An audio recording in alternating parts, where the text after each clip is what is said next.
Hey, everybody. Uh, Thanks for joining us today. We've got a special guest I'm excited about. We've got Mr. Melvin Burrell. He's out of California. And for those of you that don't know Melvin, he actually owned 5 ERA franchises. He had a mortgage company, a property management company. He had a real estate school. He's been in the real estate business for 30 years. And so I've known Melvin for a while now, but when I had him send me his bio, the first thing he had on his bio was dad and granddad. And I love that, because that's what's important. We all say we work for our families, and I love that's the very first thing he has on his bio. So that's just the kind of man that we're going to have today. And, I already gave you all his accolades and, had the five ERAs. And so Melvin, listen, I want to give it over to you. And if there's anything you want to add about yourself before you jump in, but I know today we talked about you were going to share some prospecting ideas. We've kind of been seeing a little bit of a shift. And so I'm going to hand it over to you. Take it away, buddy. All right. Well, good morning, Freedom Team. I am so happy to be with you guys today. I mean, I just love this EXP platform where we all can get together like this and just share and help each other build a business. And I see a lot of my heroes on here, so it can be quite intimidating. But I'm just happy to be here. Just wanted to share a little bit about myself. Kathy just shared with you that I've been in the business. Actually, I've been in business 35 years. I got my license in 1987. I didn't know you were that old. I'm sorry. No. Yeah, well, I started when I was about 10 years old. But when I was younger, my dad would take me out. He was an investor. He'd take me out and see his house. I lived in Watts. He lived in Baldwin Hills. And so Baldwin Hills is a really nice area in LA. And when he would tell me things like, well, Melvin, I bought this house when it was $20,000, and now 2 years later it's $40,000. Now at that age, I didn't know what he was talking about, but as I got older, when I was about 18, I know exactly what he was talking about. So I went to the military at 18, and after 18, I got out, and all I wanted to do is do real estate, get my real estate license. So I got my real estate license in my 20s.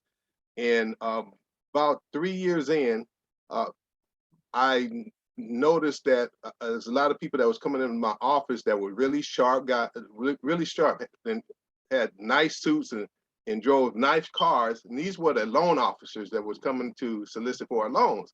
And I was thinking, man, maybe these guys are making a little bit more money.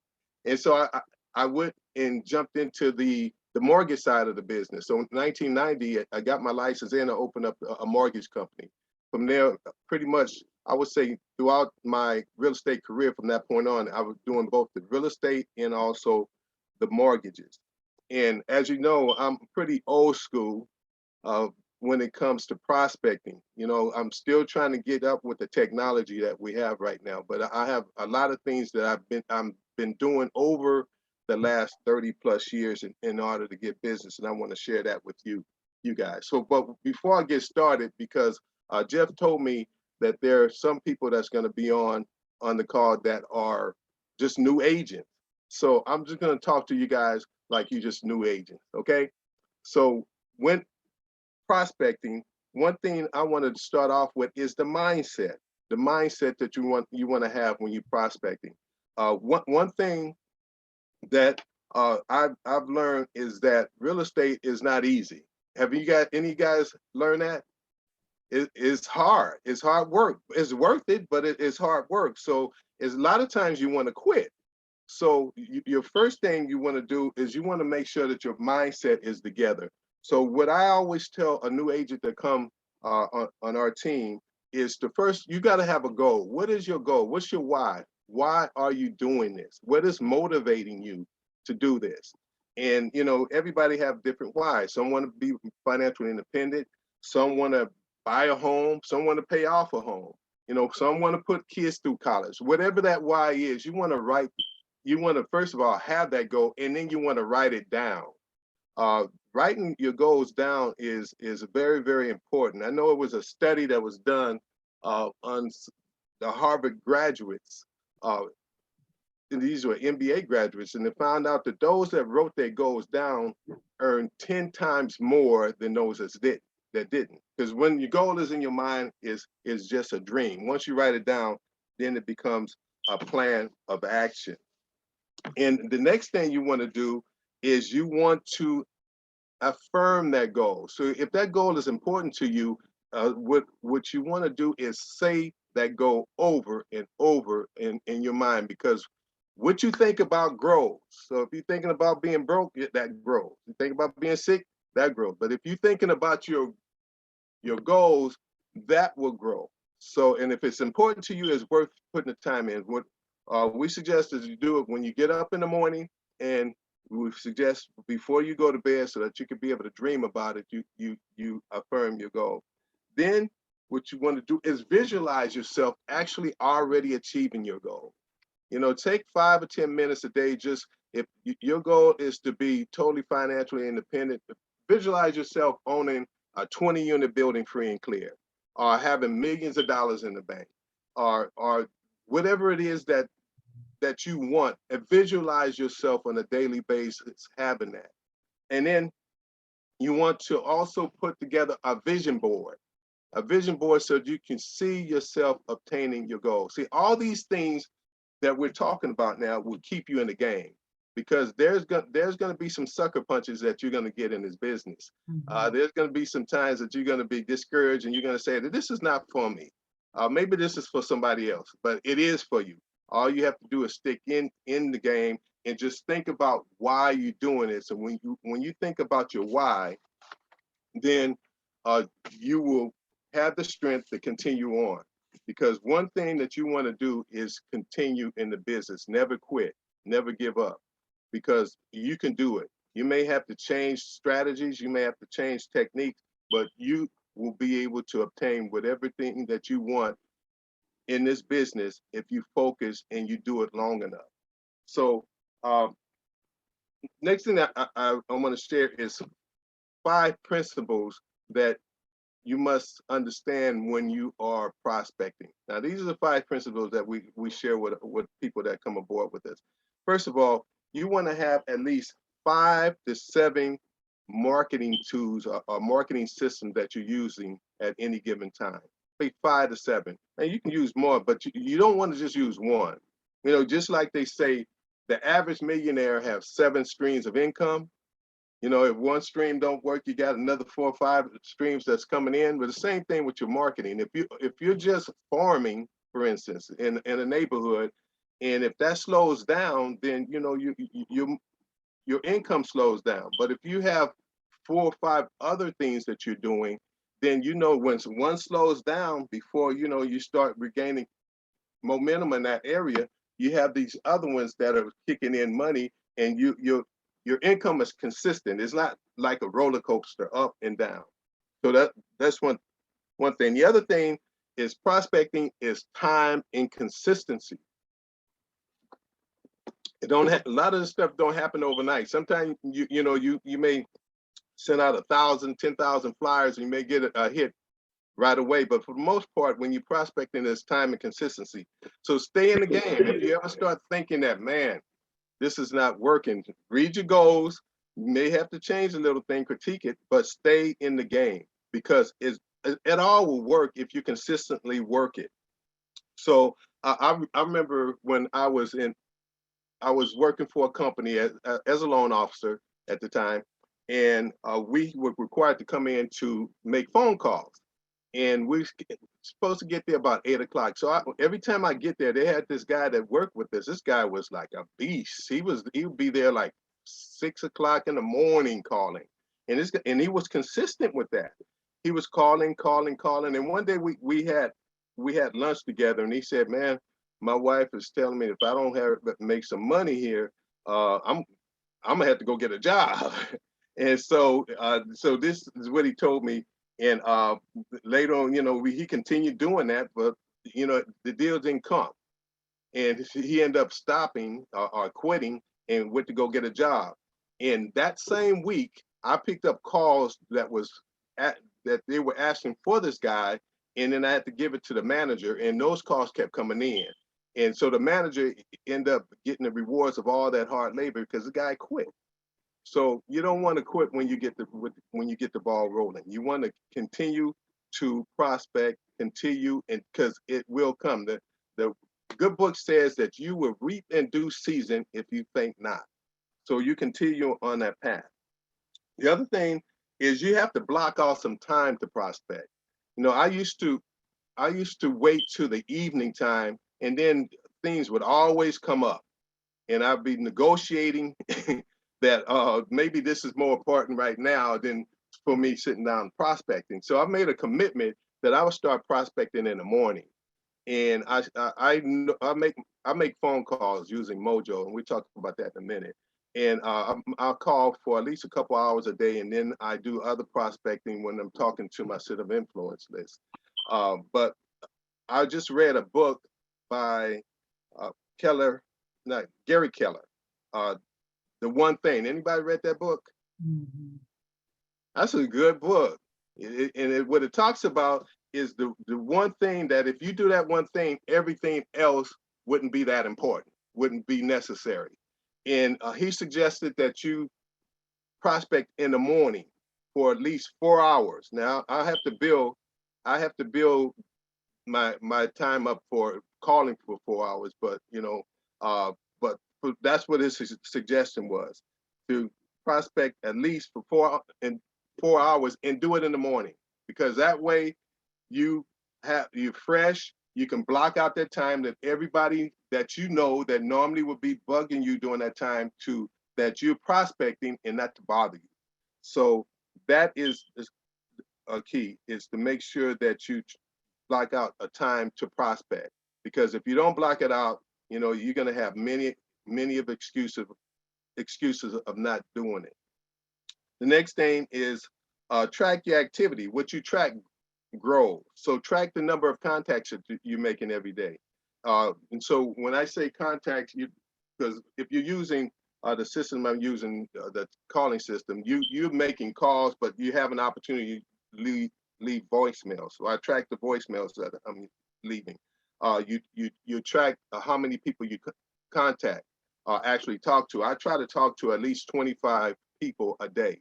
So using this is my system, and we're going to talk about other systems as well. And the last thing is, as much as you can, try to put your marketing system on autopilot, where you have it where you don't have to be involved with it. Because normally, if we get involved with it, we start negotiating with our mind, and things don't really happen on time and on a consistent basis. So automate it as much as possible. Okay, so let me share with you.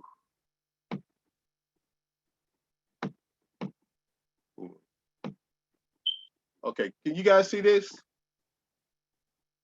Not yet. Not yet. Yeah, all right, okay, let me Share your screen down there at the bottom. Yeah, maybe I'll do it that way. Maybe I share the screen, that'll help. Yeah, There you go. there we go. Yeah, we got.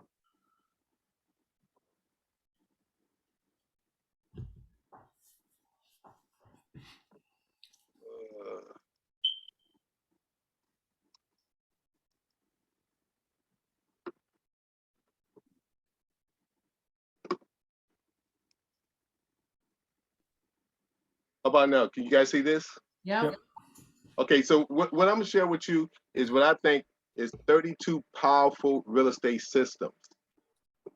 Now, as I said, I'm still doing things I did 30 years ago. I know we have internet, we have social media, we have all those things, but I feel like high touch, shaking hands, talking to people across the kitchen table, face-to-face contact, to me is best. So these are the 32 powerful real estate systems. I'm going to go over each because I think it's really important. The first one is influence and power base. That's on your CRM. That's and also the first and second one go together. It's the fear of influence and the center of influence. The influencers are the people that loved you. These are your friends that they will refer people to you. Every time somebody that's in their circle to talk about real estate, they make sure that that person calls you. I have several people that's in my power base, and those people you want to keep in contact with. You want to love on them because they will keep business coming in. Everyone have, I'm sure your sister, your brother, your cousin, your uncles, these people want to see you win. So whenever they're at a party, they're at a park, they're amongst groups and people start talking about buying, selling, or refinancing real estate, they will make sure that you get that referral. I got a couple of those this week so far. And then you have your fear.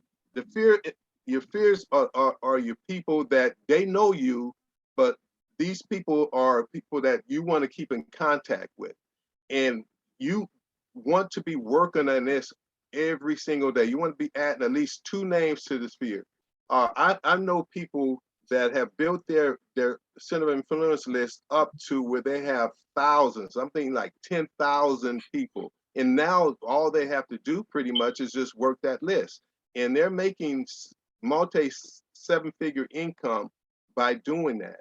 So when I talk to a new person, one of the things I like to do is make sure that they know that we have KV Core.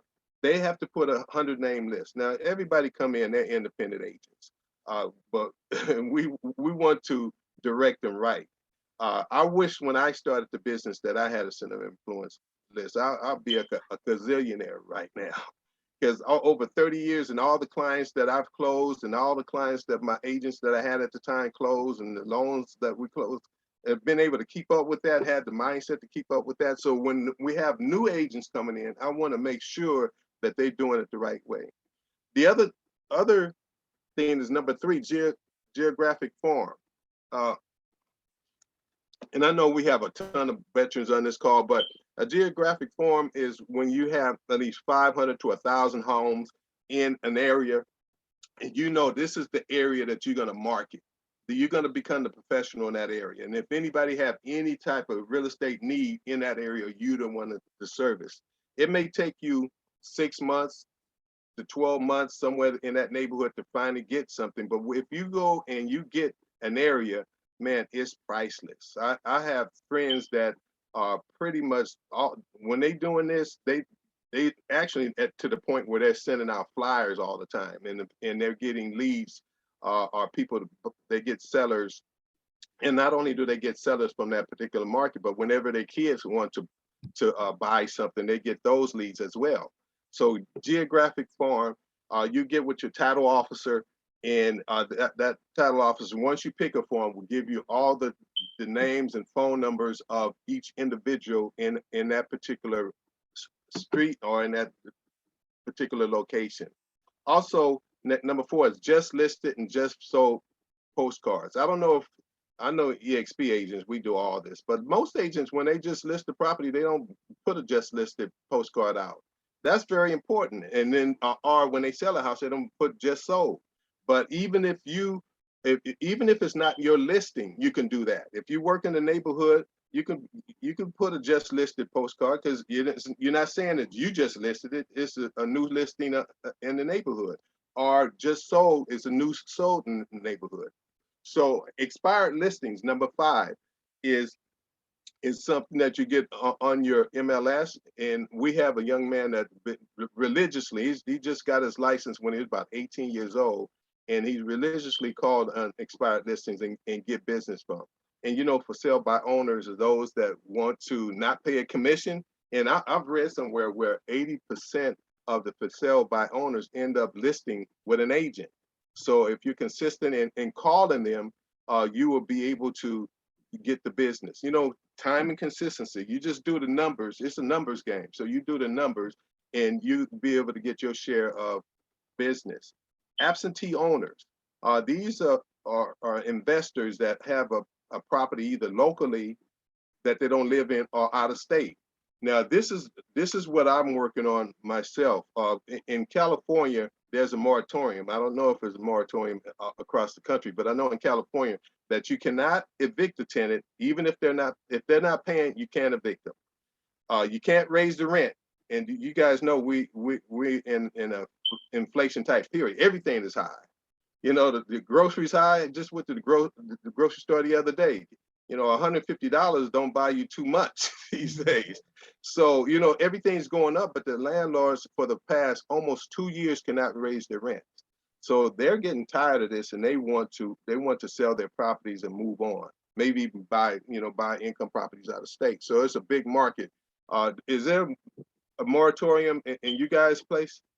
Anybody can?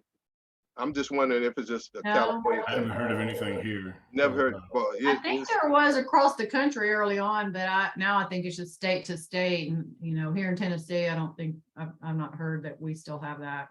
Yeah. So what the government is telling the people how to run their business, and the people not liking it out here. So they're getting up out of it. So it's a lot of property that you can be listing just by getting in contact with what absentee owners.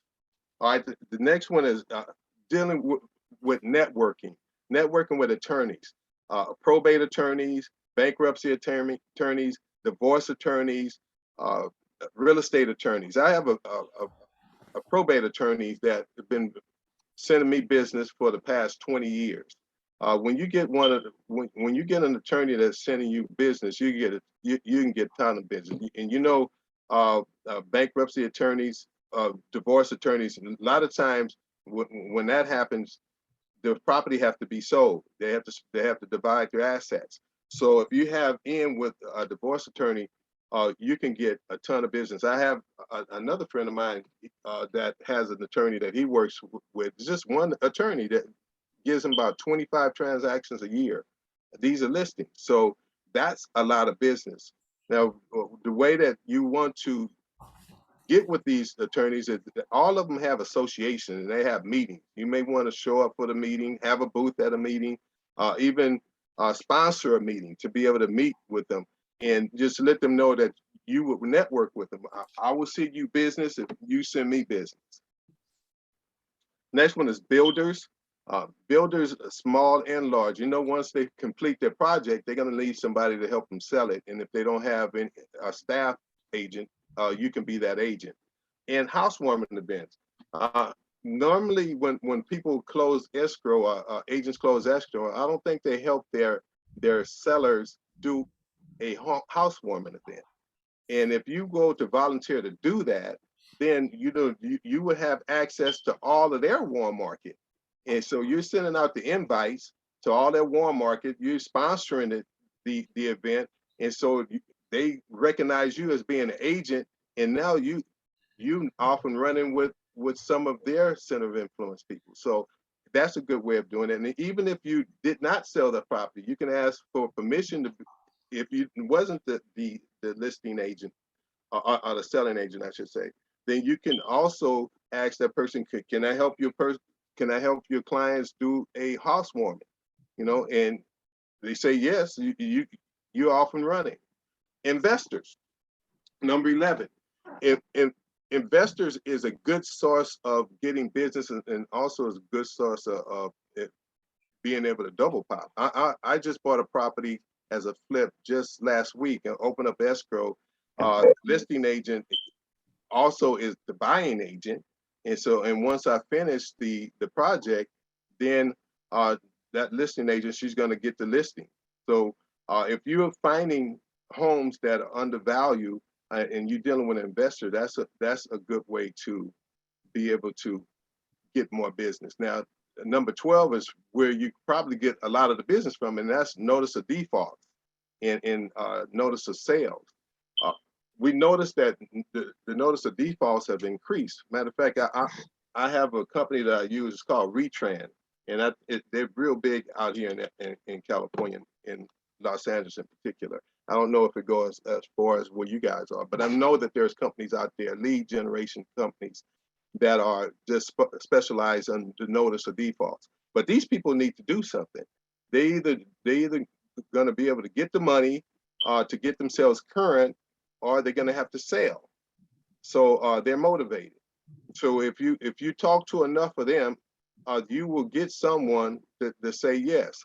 What I like to do is I send letters out. I handwrite the letters, and I, have my information on the inside. I handwrite it because I want them to feel that this letter is coming from a friend rather than just coming from a company. Because once the NOD is filed, everybody's going to bombard them with letters. But I find that the ones that are more successful in this area with the notice of defaults and notice of sales are those that go knock on the door and talk to them. There's very few of those, but I know the ones that I know that do that, they get the most listings, they make the biggest money.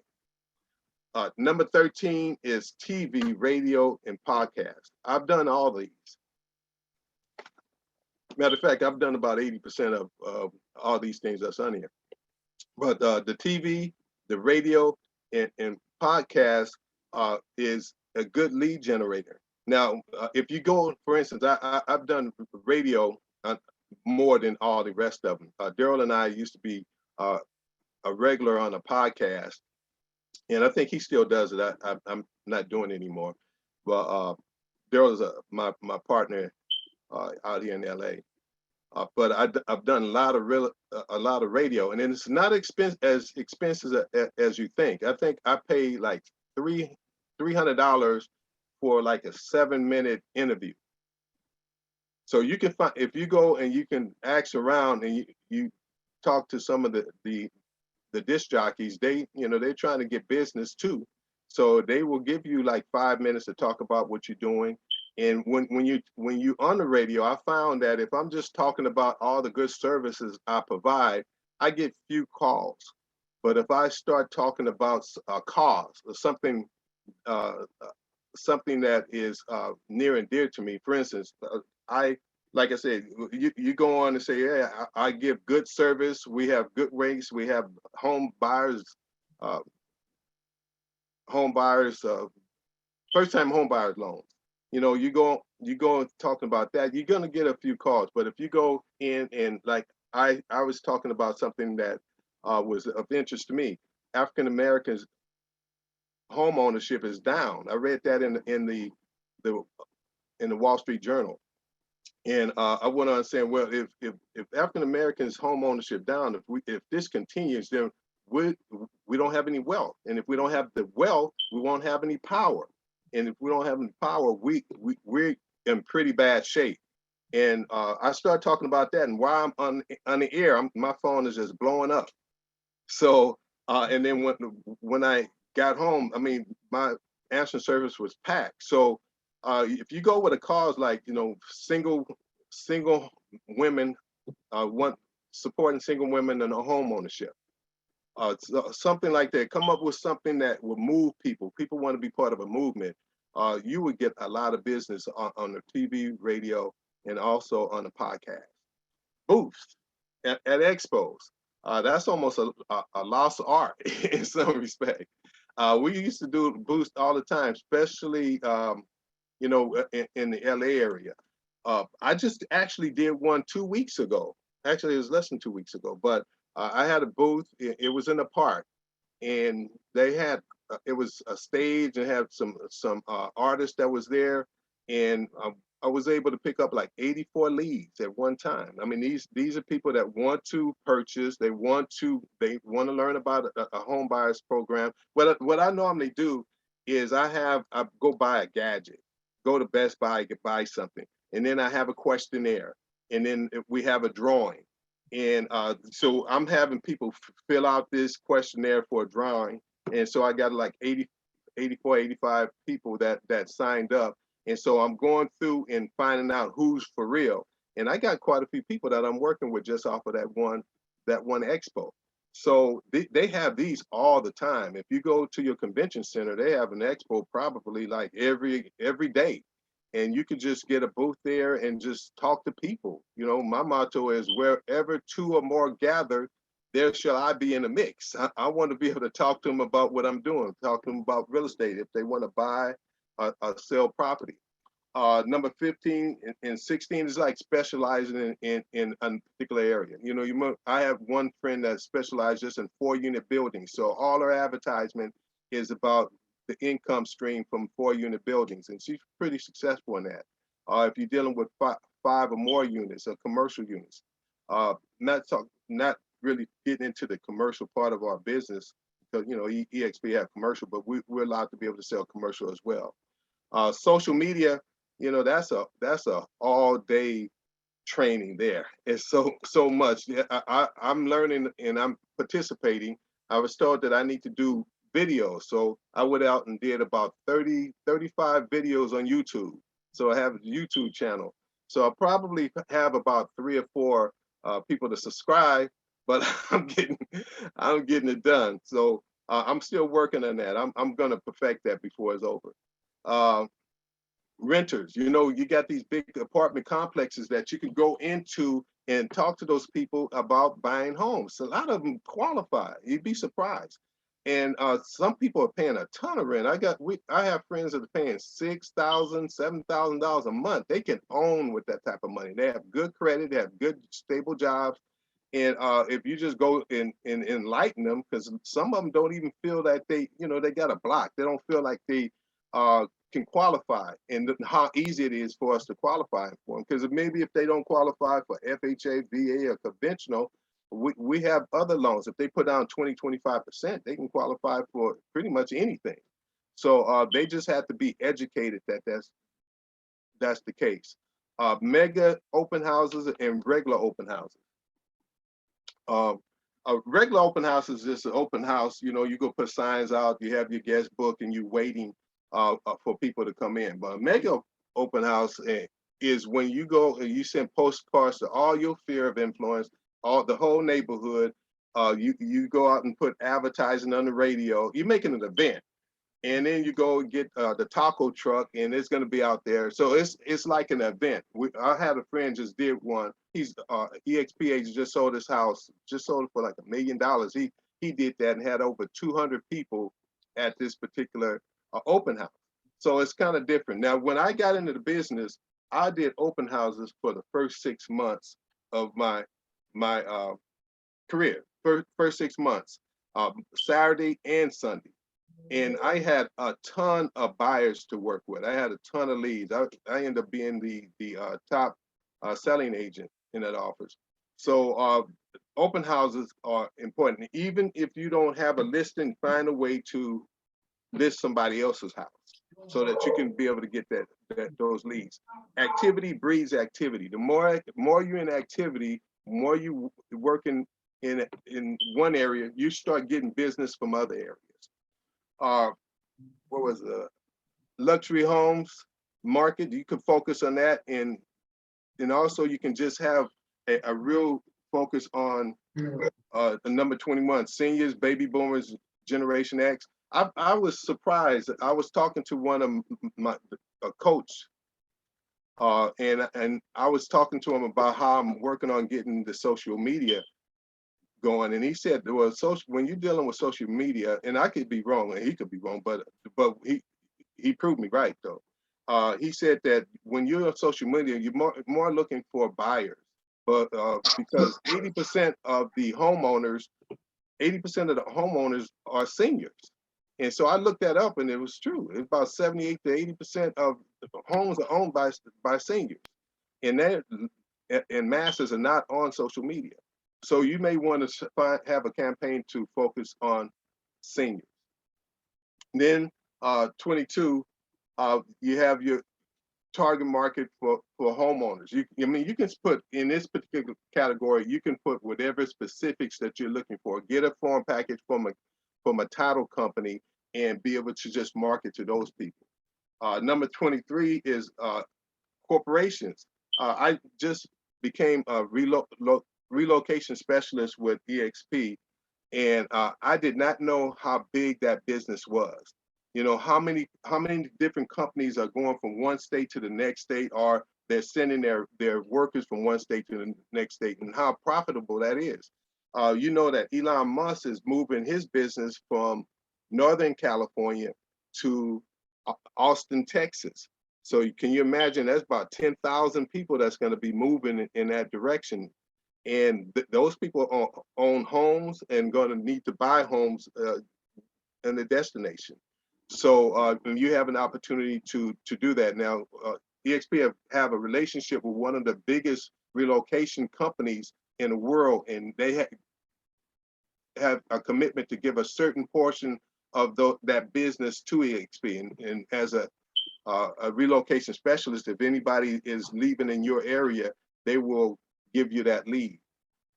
Next one is Realtors Referrals. And whenever I think of Realtor Referral, I think about our system with Workplace. I mean, I have agents that get a ton of business just by just combing Workplace that leads all the time. And so that's a good way of doing business. 25 is niche organizations. I mean, they have organizations that are looking for speakers all over the country. And you can go there and you can go and tell your story. I remember I was in a Toastmaster meeting and I was speaking and I was talking about just a strategy of being totally financially independent with real estate by buying one house a year for 10 years. And in California, the values of properties double every 7 to 10 years. So if you did that strategy here, and I don't know how it is across the nation, but I think it's pretty much the same.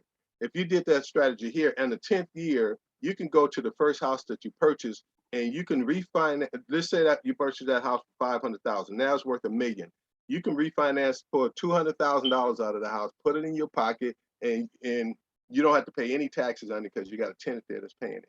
And you can do that for the next 10 years. And at the end of the next 10 years, you can do that same strategy all over again. When you pass, you can wheel that over to your kids. So a guy is a realtor that was at the meeting and he got hold to that. He wouldn't got his team together and say, look, we're going to be buying at least one house a year. And he was using me for the loan, being a loan officer on those transactions. So that was pretty good. So you can go in and do a presentation, get tons of business. Obviously buying business, buying Zillow leads, become an REO specialist. I just became an REO specialist with EXP as well.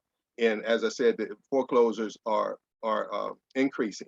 I was looking the other day with the guy that I get my leads from. And in 2021 in June, there was probably about 6,000, not probably, he actually gave me the figure. It's about 650 foreclosures, which is not a lot, but looking at June of 2022, it was like 1,700. So it's on an increase. Even there's some things in place where it's hard to really foreclose on people because you have the banks make you have to, the government make you have to work with the people, and you know they have to go through classes, all that kind of stuff before they're foreclosed. But it's increasing. So that's the way for you to get business. The 3-foot rule. I love this one. Anybody that you come within 3 feet of you, give them a business card, tell them what you do, find out if they know anybody that's interested in buying or selling real estate. Okay, your vendors. Your vendors are the people that your team, you know, your title company, the appraiser if you have an appraiser in your pocket, the escrow companies that you're supplying business to, have them to help you to start referring business to you as well. Your local businesses. I like working with business, going down the street, talking to business owners, letting them know what I do, because everybody loves to talk about real estate. And you end up getting a business from business owners. And then home buyers and investor seminars. Our team, and it's probably about 20, 25 of us that work together in doing a home buyer seminar every month. And we get a lot of traction for that. We just had one this past Saturday. And we're going to start doing investor seminars. So whenever you put these type things on, people come because they want to know about it. You'd be surprised how little people know about what's going on in real estate, even real estate agents. So when you put these type of events on, and we have it on Zoom. We used to have it live, and we're probably going to get back to doing it live. But right now we're doing it on Zooms, and we have tremendous turnouts for that. And at the end, they have an opportunity to be pre-qualified. And, you know, so they send their financials over. We get the credit report. We pre-qualify them. They could be out that weekend looking for property. And lastly is canceled listing. Okay, canceled listings are, you know, these are people that decide for whatever reason not to sell, but eventually they may sell. So you want to be continuously be in contact with them. Okay, so that's 32 powerful systems that you can use. I like to say things to do when there's nothing to do. And these things are here for us to be able to continue to build our business.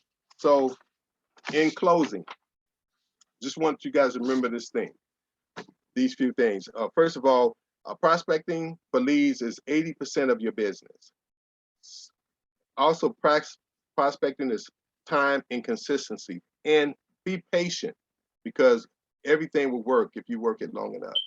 Always have 5 or more prospecting systems at all times. Work to build your database, your center of influence list to over 1,000+ people.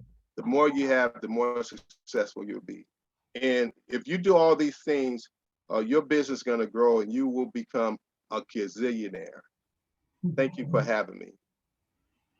That's awesome, Melvin. That was a lot of great tips, and one thing that you said, like starting out, like you just gave 32. So just pick 4, 5, 6, 7 of them, like the ones that resonate with you. If you're on here, pick 4 or 5 of them and just start implementing the systems for that. One story I'll share, when I started in real estate, you'd mentioned renters. And when I first started in real estate, I printed out some flyers and I went to an apartment complex and I was putting flyers on all the doors. I did not get out of the parking lot of that apartment complex before the management company was calling me saying, you can't put these flyers on the door. You need to come get them. I was brand new realtor. I was like, oh Lord, I'm going to jail. But anyway, so probably don't put flyers out. Maybe just do mailings to them, or you can door knock if you want to do that route. But yeah, I remember that was probably one of the scariest times I had in my real estate career when I was brand new trying to put flyers out. But one question I had, and I hear Jay ask this a lot, if you had, which I think it's a great question, and if there are new agents, and even if they're not new, like if we've been around for a while as agents, if you had $300 that you could spend in for your business to generate leads, say you had $300, you had $900, so you could spend $300 a month, or you could just spend the whole $900. What would you do with that? What would you do to generate business for yourself right now? $300. You say 300 and 900. 300 a month for, but a total of 900. So you could spend 300 a month, or you could just spend the whole $900.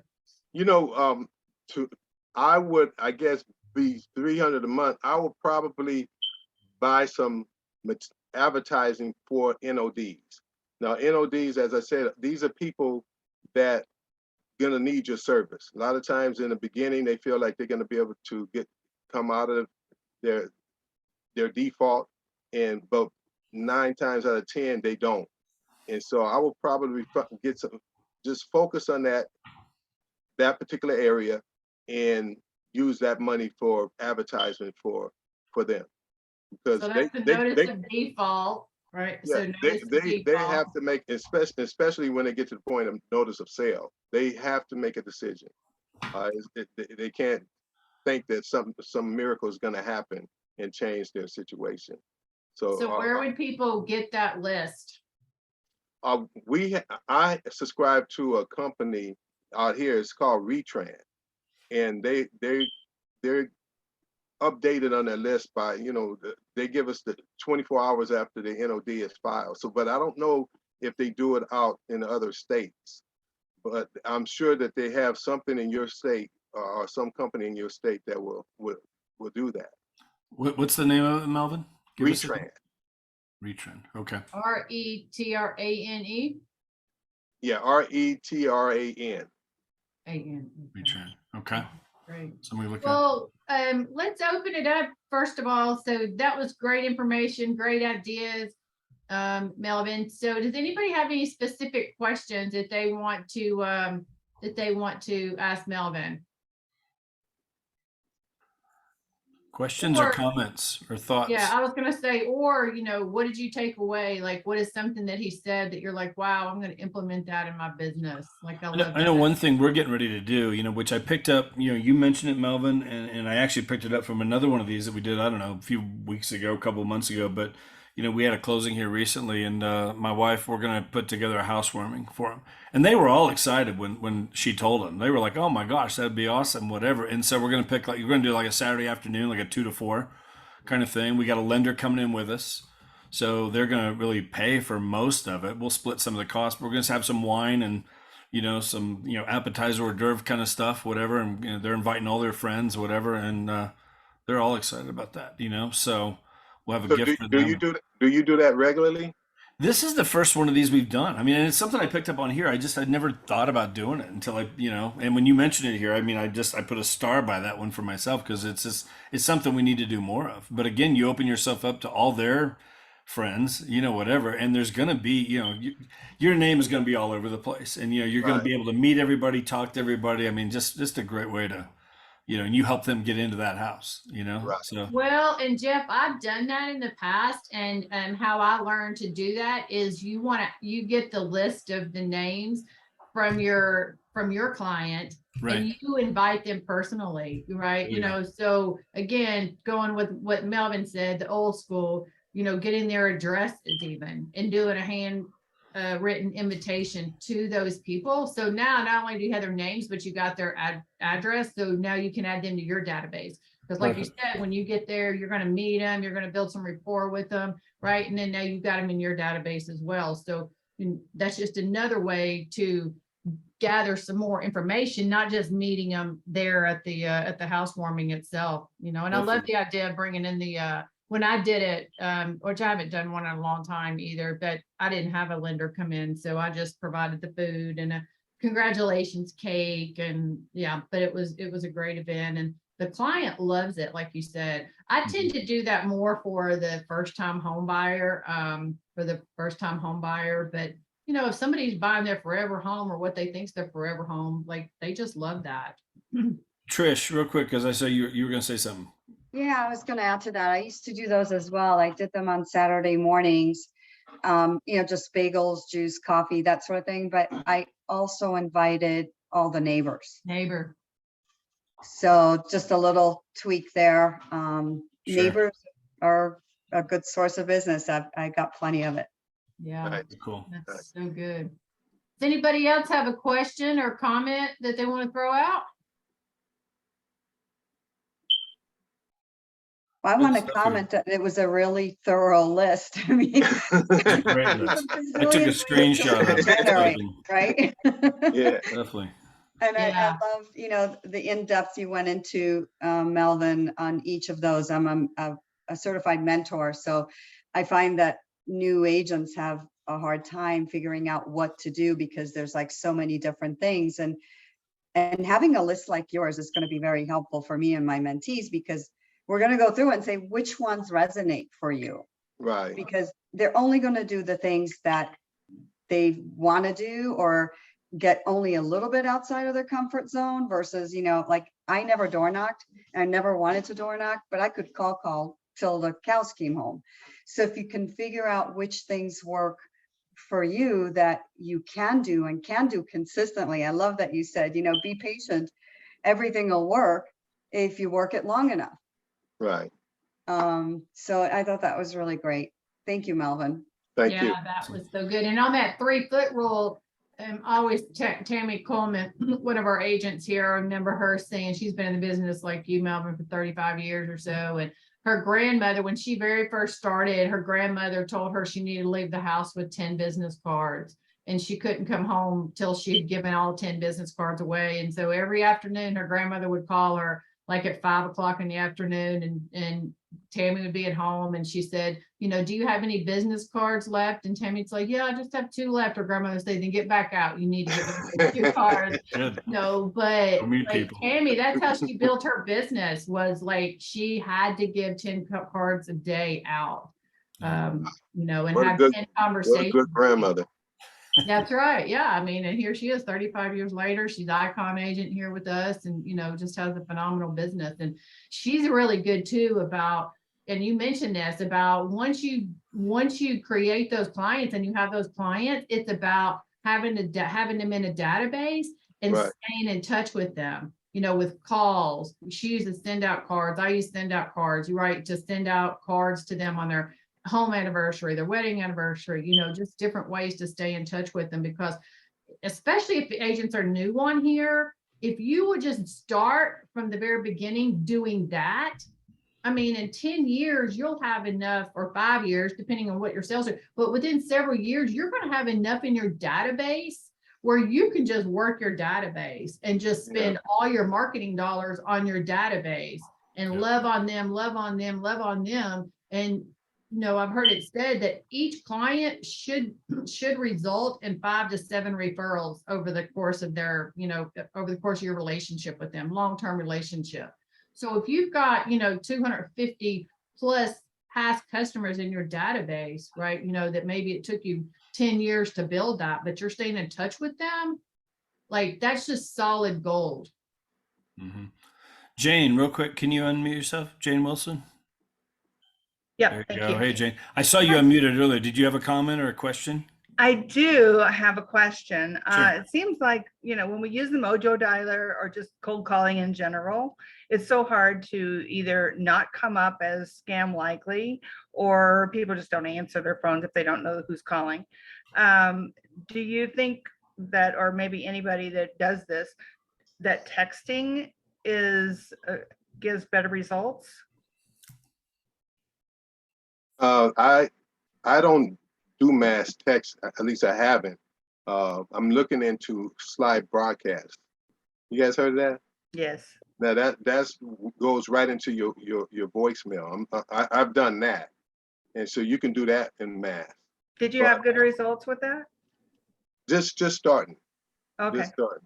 But for using Mojo, and I think there's another one, Balcom 7, that they say is popular. Balcom 7, yeah. Balcom 7. But using Mojo, I probably in, I would say 2 hours, hit about anywhere from 300 to 250 to 300 people, because I have the 3 dialers dialing at the same time. So in Mojo, you only pick up when somebody answers the phone, so it keeps dialing. So you can be doing something else, and when somebody say hello, then you can go into your talk.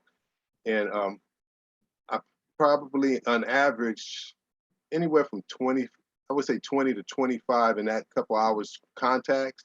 So maybe some of them may be spam. A lot of them are voicemails. So I probably will leave about 110, 120. You have a pre-recorded message that you leave on their answering service. So it's been working. It's been working. I've got clients from there. Good. Thank you. Are those lists, is that scrubbed like with the do not call list? I mean, do those companies, do they wrangle that? Yeah. Yes. Well, Now I get a lot of leads from the title company, and they give me scrub lists. Okay. Which I want to say, you mentioned the title company a couple of times. That is a great place to go for you. If you guys are new and or if you've never done that before, the title companies can give you great lists of people. Yeah. Right. And they can target different things. I know I had one here a while back. We got a list of here's this, again, like a geographic area. Here's everybody in there who made this much money, who had been living in the house for this, 8 years or longer.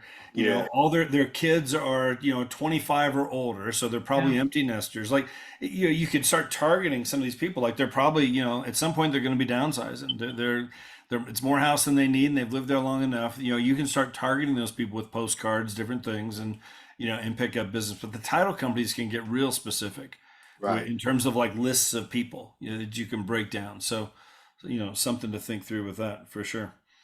But Sean, did you want to say something? I'm sorry, Sean, you had your. I just saw you. I just want to make a comment for some of you who may not heard, but there's another gentleman who's obviously extremely successful, Mr. Brent Gove, and I've heard him stress several times he could take any brand new agent and completely explode their business if they'll just completely do this one thing. Open houses, he talked about. If you'll take open houses and do it every weekend for 90 days. But he said, not for 2 hours, not for 4 hours. If you get extreme and go all day from 9 a.m. till 8 or 9 o'clock at night for 90 days straight, just on the weekends, he goes, you will set it up. You'll have enough business that'll catapult you. He's done that with new agents. If they're willing to do that, he said they will flat out explode. Now that's just one, but everything Brent always teaches is go to the extreme right out of the gate, put down the throttle full. And you think of how many people you'd meet on a Saturday, Sunday, if you went 10, 11, 12 hours all day for 2 days, next week, the following week, the following week. Can you imagine, right? Those who've been doing this for a while, the amount of contacts you'd have, which would lead to sales, which obviously would lead to referrals, repeat business and all that. He said every time he's had anybody do that, they launch their career. A lot of them right out of the gate sell 30 plus homes their first year. So anyway, just want to throw that. It was a tidbit. I've heard him now say it twice and 2 different trainings, and the guy's $100 million producer. So you might want to take that one to heart. And I put in the chat while Melvin was talking, his YouTube training on open houses. So like Brent just does, he goes all out, and he's got a whole great training. He's got a couple of them out there. I put one, it's in the chat box. If y'all want to check out that YouTube training that he did specifically on open houses. Sean, I'm sorry, go ahead. No, go ahead. Sean, do you know if he typically does like that kind of extreme hours on one property, or does he maybe do 4 different open houses in a day?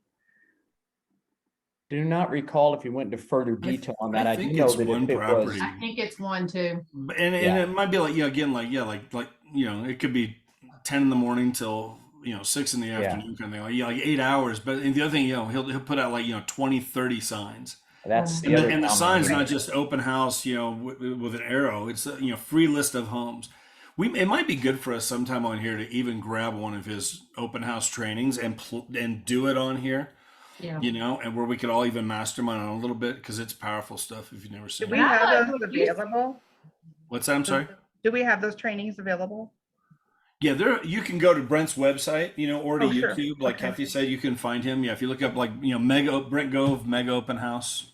Yeah, Training there's a you'll link find in the chat with one of his trainings, but if, like Jeff said, if you go to his website, he's got that open house training on there too. Like that is his sort of specialty. And I love, Melvin, what you mentioned when you were talking about open houses, about even having a food truck there. Like I've Yes, never really heard anybody talk about having a food truck at the open house, but especially if you're going to do it all day, like how cool is that? And not only is that great for the open house, but like the neighborhood that you're in, if you're in a great neighborhood and you're wanting to build relationships and meet more people, like I love that idea.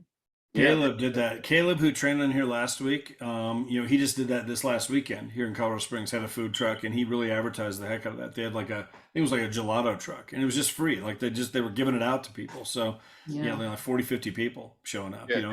just bigger than a typical open house. And That's a kind of- mega. like an That's a event. mega open house. And I know that Brent said that he cleaned up, because I was cleaning up when I was just doing 4 hours a day, Saturday and Sunday, and did that for 6 months. I had pages of clients to work with. Well, and kind of what you had mentioned also along the way is having your lender sponsor. Like your lender would be more than happy to sponsor, or even your title company. You can get people to co-sponsor if you're going to go to that extreme where you're going to have, a truck out there and what have you, especially if you're going to be giving them away for free. So yeah, great stuff. So we've got, we're top of the hour now. Is there any just final comment? Anybody's just dying to throw out a question for Melvin before we wrap up? Going once, going twice. I feel like we need the Jeopardy song, Jeff. Melvin, thank you very much. Yeah. Thank you you, guys. Solid, I enjoyed myself. solid stuff. Great stuff there. More, Yeah. so much to pick from. It's got me thinking. So Yeah, a long time for since sure. I've done some of this stuff. So anyway. Thank you, Melvin. You're the best, buddy. I appreciate Guys, just you a guys. reminder, couple reminders real quick. Tomorrow morning, okay, Yeah. 11 a.m. Eastern, 9 a.m. Mountain Time, where I'm at, 8 a.m. Pacific. We're doing an interview with Glenn Sanford, okay, the founder of EXP. So it's going to be a live interview. We'll be on here, same Zoom link. You can send that out to people, invite people to come on and join us. That's tomorrow morning. We'll be back here then next Tuesday, same time, with another one of these. We're doing this every week, always open to all agents, all companies. Don't hesitate to invite people in. Just give them some value. So, Anything else, Kathy, you want to wrap up with? Jeff, No, what time, I'm glad- what time did you say tomorrow? Well, same time as this right here. 10 Okay. Central, 8 your time. Yes. Okay. Yes, And Melvin, I- that PowerPoint you were using, will that be posted as well, Jeff? That PowerPoint he had up? I took a screenshot of the 32 things. I'm going to put Okay. that on the Freedom Team page. Yeah, I'll put Okay. that on there for sure. Perfect. So Or can you just send that slide, Melvin, to me and we'll post the actual slide up there? I will. You think that was it? Unless you I got a screenshot too, but it may not be as good quality, loading it up there. So if you'll just shoot that over, we'll get it in the file section on the Freedom Team. perfect. Okay. You're good. Yeah. Thank you guys. Thanks, Melvin. Thank Thanks, you, Kathy. guys. Y'all Guys, have a have a great blessed day. day. See you tomorrow, same time with Glenn.